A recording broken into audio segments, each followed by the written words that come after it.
नमस्कार, आप देख रहे हैं देश का number 1 Hindi news channel news 18 India. मैं हूं आपके साथ पूजा। नमस्कार, आपके साथ मैं हूं सबीना तामंग। देशमुख युद्ध का जिक्र करेंगे। रूस यूक्रेन के युद्ध से जुड़ी बारीक से बारीक जानकारी आप तक पहुंचाने जा रहे हैं। जी हां, युद्ध में आज बात यूक्रेन के 200 अड्डों की और उन पर तानी जा चुकी 1000 मिसाइल की। रूस के राष्ट्रपति व्लादिमीर पुतिन ने अगस्त में 1000 मिसाइल लॉन्च करने का टारगेट सेट कर दिया है और इस बार उनका सबसे बड़ा निशाना यूक्रेन के राष्ट्रपति वोलोदिमीर ज़ेलेंस्की बन सकते हैं।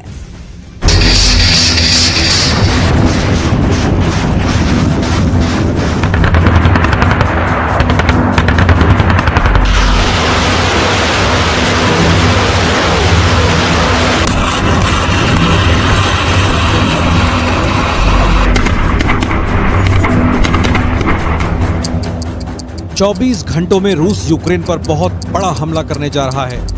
24 घंटों के अंदर रूस ने यूक्रेन में इतनी बड़ी तबाही करने का मन बना लिया है कि ज़ेलेंस्की पछताएंगे। 24 घंटों के दौरान रूस के खुफिया मिशन की सुई जैसे जैसे आगे बढ़ेगी, यूक्रेन की फौज के पास खुद को बचाने का वक्त खत्म हो जाएगा।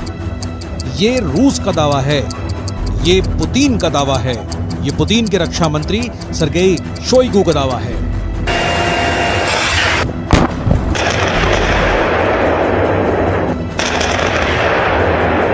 всех направлениях, сосредотачивая основные усилия। क्योंकि शोइगु ने रूस के 100 जनरलों के साथ ऐसी मीटिंग की है। इस मीटिंग में मॉस्को के अलावा यूक्रेन में बैठे 50 मोर्चों के जनरल ऑनलाइन जुड़े। सबने अपनी बात बताई, सबको पुतिन का एजेंडा बताया गया और फिर जो बातें इस मीटिंग से बाहर निकली, उनके बिग पॉइंट यूक्रेन को बहुत डराने वाले हैं।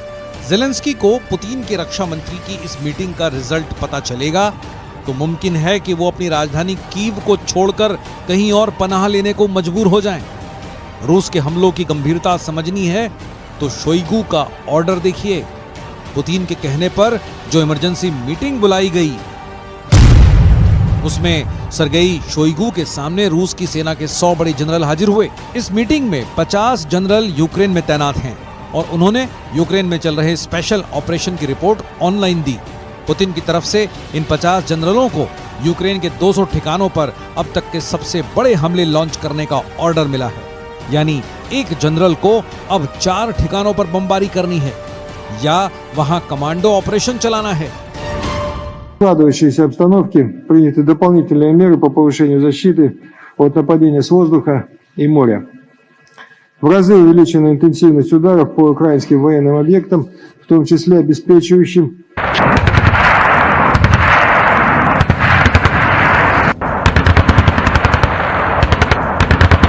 अब सवाल है कि जब शोइगु ने रूस के टॉप लेवल के जनरलों की मीटिंग ली तो उसमें पुतिन के आर्मी चीफ वलेरी गेरासिमोव कहां गायब थे?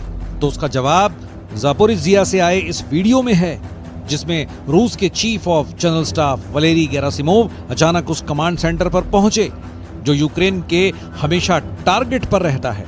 जनरल गेरासिमोव को ज़ापोरिज़िया के मोर्चे के बारे में बहुत बारीक बारीक बातें बताई गईं। ज़ापोरिज़िया में कमजोर फ्रंट कौन सा है और रूस की फौज कहां मजबूती से तैनात है, उनको ये सब बातें ज़ापोरिज़िया रीजन के कमांडर कर्नल जनरल अलेक्जेंडर रोमानचुक ने बताई। जनरल गेरासिमोव को मैप पर वो लोकेशन दिखाई गई जहां ज़ेलेंस्की की सेना काउंटर अटैक की कोशिश करती रही है, लेकिन उन्हें कुछ खास हासिल नहीं हुआ। अपनी टीम से रिपोर्ट लेकर गेरासिमोव ने फौरन पुतिन को फोन किया और उन्हें ज़ापोरिज़िया के बारे में अपडेट कर दिया, यानी रूस को कितना नुकसान हुआ है और यूक्रेन को कितने बड़े झटके दिए गए हैं। इसके बाद जनरल गेरासिमोव एक स्पेशल हेलीकॉप्टर Mi-17V5 के जरिए कमांड हेडक्वार्टर की तरफ बढ़ चले। इस हेलीकॉप्टर को गनशिप के साथ लैस किया गया था ताकि ग्राउंड से अटैक की हालत में फौरन रॉकेट दागे जा सकें। बात साफ है कि रूस के जनरल ने अब खुद ज़ापोरिज़िया की जिम्मेदारी संभाल ली है। ज़ापोरिज़िया के इलाके से यूक्रेन की फोर्स का पूरी तरह सफाया अब पुतिन का एजेंडा है। यही वजह है कि खुद रूस के आर्मी चीफ को यहां भेजा गया। कहा जा सकता है कि यूक्रेन में चल रहे ऑपरेशन को पुतिन ने बहुत मजबूती से अपने हाथ में लिया हुआ है और क्रेमलिन तक पल पल की जानकारी पहुंचाई जा रही है। 2 дня, 26-27 июля, В районе населенного пункта Работино уничтожено более 400 украинских военнослужащих, 31 танк. Из них 3 немецких «Леопарда», 2 французских, а также 32 боевые бронированные машины. В общей сложности 63 единицы бронетехники.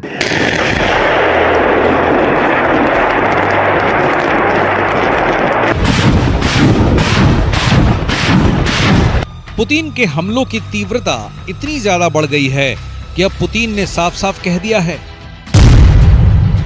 कि यूक्रेन में तैनात हर जनरल अब 4 ठिकानों पर बम बरसाएगा।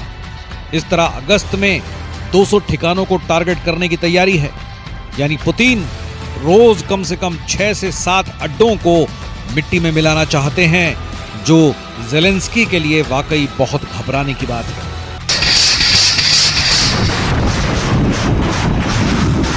पुतिन ने जो टारगेट सेट किया है उसे ज़ेलेंस्की और उनकी सेना को बहुत गंभीरता से लेना पड़ेगा, और इसके लिए जुलाई के महीने में यूक्रेन पर हुए हमले बड़ी वजह कहे जा सकते हैं। जुलाई में यूक्रेन में बहुत ज्यादा मिसाइल दागी गई हैं।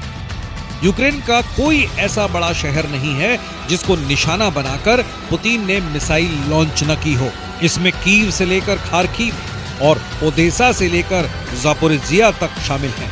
जुलाई के महीने में यूक्रेन की सेना को बहुत बड़ी तबाही देखनी पड़ी, ये दावा पुतिन के रक्षा मंत्री का है।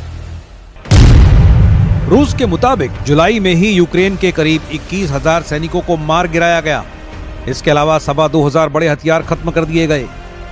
इनमें 10 लेपर्ड टैंक शामिल हैं। इसमें 11 ब्रैंडले बख्तरबंद गाड़ियां शामिल हैं। इनमें 40 M777 तोप समेत 90 आर्टिलरी सिस्टम शामिल हैं। ये वो हथियार हैं जो यूक्रेन को नेटो से मिले थे। ये हथियार देने वाले देशों में ब्रिटेन शामिल है, अमेरिका शामिल है, पोलैंड और जर्मनी के अलावा फ्रांस के हथियार भी हैं जो पुतिन ने पूरी तरह खत्म कर दिए। खार्किव में हुई बमबारी के बाद की तस्वीरें देखिए। यहाँ ड्रोन से एक खाली इमारत पर हमला किया गया, जबकि 3 और ड्रोन स्पोर्ट्स फैसिलिटी पर बम बनकर गिरे। रूस का दावा है कि यूक्रेन ऐसे ठिकानों को मिलिट्री ऑपरेशन के लिए इस्तेमाल कर रहा है, इसलिए उनको टारगेट किया जा रहा है, जबकि यूक्रेन इसे आम नागरिकों के ठिकानों पर बमबारी बताता है। Украина отчаянно бросает новые силы на штурм наших позиций. Благодаря грамотно построенной обороне, умелой организации системы огня, профессиональным действиям, выдержке.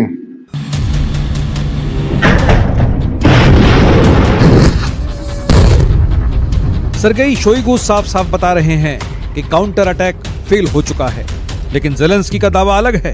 उनकी तरफ से बार बार कहा जा रहा है कि काउंटर अटैक कामयाब हो रहा है और पुतिन की सेना इससे घबराई हुई है।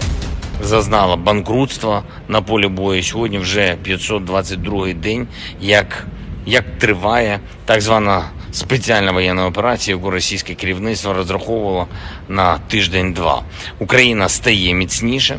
Поступово війна повертається на територію Росії, до її символічних центрів та військових баз. І це неминучий, природній та абсолютно справедливий процес. Але маємо бути свідомі того, що як і минулого року, так і цієї зими.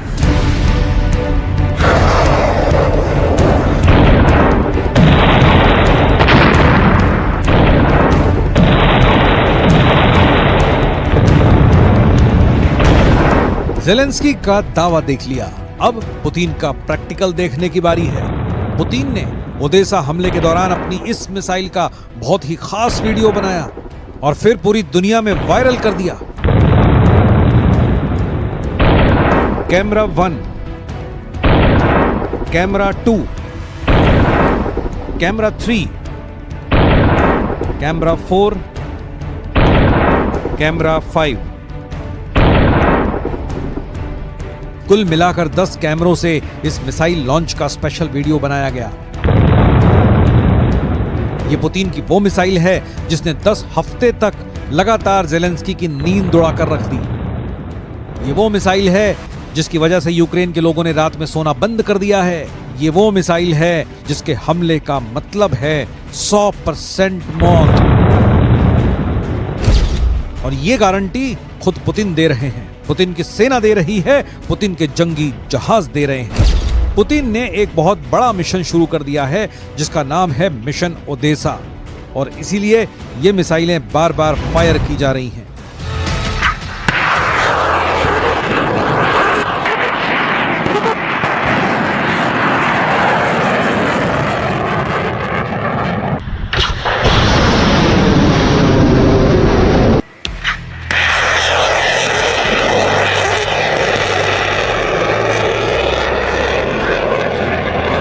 ये वो मिसाइल है जो जहां गिरती है वहां की तबाही देखकर दिल बैठने लगता है। ये मिसाइल जहां गिरती है वहां कोई जिंदा नहीं बचता, कुछ सलामत नहीं रहता। हर तरफ आग होती है, मलबे से लाशें निकाली जाती हैं, बची खुची इमारतें खंडहर बनने के लिए तैयार हो जाती हैं। ये पुतिन का गुस्सा है जो ज़ेलेंस्की के काउंटर अटैक पर निकल रहा है, और इसमें पुतिन नेटो को भी बराबर गुनहगार मानते हैं। Сегодня очевидно, что западные кураторы киевского режима явно разочарованы результатами так называемого контрнаступления, о котором в предыдущие месяцы громко вещали нынешние украинские власти. चाहे मास्को पर ड्रोन अटैक हो या फिर क्राइमिया में कर्च ब्रिज को बम धमाके से उड़ाने जैसे हमले, पुतिन ने इसका फौरन जवाब दिया है। कभी ओदेसा में तो कभी खार्किव में। पुतिन ने बता दिया है कि अब वो यूक्रेन की तरफ से ऐसे हमले बर्दाश्त नहीं कर सकते। क्राइमिया ब्रिज अटैक के बाद पुतिन और ज्यादा आक्रामक हो चुके हैं और इस बार वो खासकर किसी भी कीमत पर ओदेसा को जीतना चाहते हैं, चाहे इसके लिए कुछ भी क्यों ना करना पड़े, किसी भी हद तक क्यों ना गुजरना पड़े। पुतिन इस बार 100% तैयार है।